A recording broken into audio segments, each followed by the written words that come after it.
Pemirsa, Komisi 8 DPR RI akan segera mengevaluasi penyelenggaraan ibadah haji dan umroh ke kantor Kementerian Agama Republik Indonesia. Evaluasi ini perlu dilakukan menyusul banyaknya jamaah Indonesia yang terlantar di Madinah saat penyelenggaraan ibadah haji tahun ini.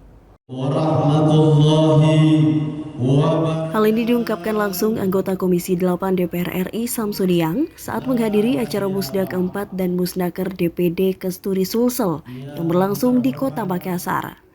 Dalam waktu dekat, Komisi 8 DPR RI akan menggelar pertemuan dengan Kementerian Agama Republik Indonesia selaku pemegang kebijakan terkait penyelenggaraan ibadah haji dan umroh. Meski selama ini penyelenggaraan ibadah haji dan umrah sudah berjalan dengan baik, namun tetap saja masih menemukan kendala. Mengingat saat pelaksanaan ibadah haji kemarin, ratusan jemaah haji asal Sulsel terlantar di Madinah lantaran lambatnya penjemputan. Hal itu diharapkan ke depannya agar hal serupa tidak terjadi. Sembari pentingnya koordinasi antara lembaga yang terlibat dalam penyelenggaraan ibadah haji dan umrah. Hal senada juga diungkapkan Ketua Umum Kesatuan Tour Travel Haji dan Umrah Republik Indonesia, Asrul Aziz Tabah. Kedepannya industri haji dan umroh harus lebih baik lagi, mengingat Arab Saudi sudah melakukan banyak perubahan dan mau tidak mau pemerintah Indonesia harus menggodok kebijakan baru yang dapat mendukung layanan haji dan umroh. Kedepan ini kami di DPR dalam waktu dekat akan melakukan evaluasi terhadap Kementerian Agama terkait perhajian yang baru-baru ini.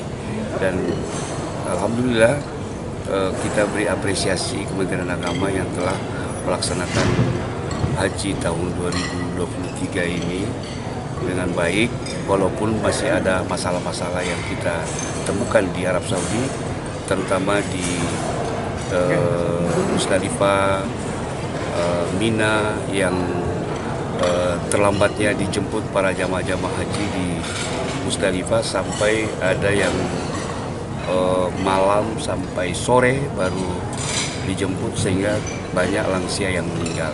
Sekarang Saudi itu sudah mulai melakukan perubahan-perubahan dan kalau perubahan itu terjadi, menurut pengamatan saya sebagai orang yang sudah pengalaman di haji, tidak ada pilihan bagi Indonesia untuk membuka juga sistem perhajian kita.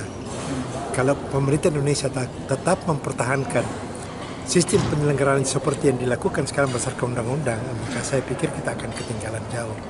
Karena Saudi membuka, dan kalau kita tidak melakukan perubahan itu secara resmi, maka ini akan diambil oleh potensi-potensi di luar penyelenggara umrah haji. Mohon maaf. Sementara itu, Gubernur Sulsel Andi Sudirman Sulaiman akan mendukung sepenuhnya program dan kebijakan Kesatuan Tour Travel Haji Umroh Republik Indonesia, serta meminta pemerintah agar berkoordinasi antar negara untuk mengambil kuota haji dan umroh mereka yang tidak terpenuhi, mengingat masyarakat Indonesia membutuhkan banyak kuota ibadah haji dan umroh.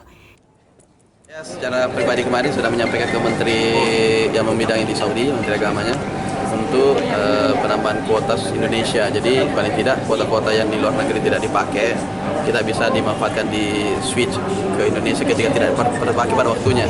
Karena saya ketemu di sana, saya ketemu dengan dari Thailand, dari mana, ada kuotanya kosong ternyata. Ada kuotanya kosong. Seharusnya Filipina banyak yang bisa di switch pada waktu pemberian itu langsung lebih fleksibel maksudnya. Dari Makassar, Yelios Fin, iNews melaporkan.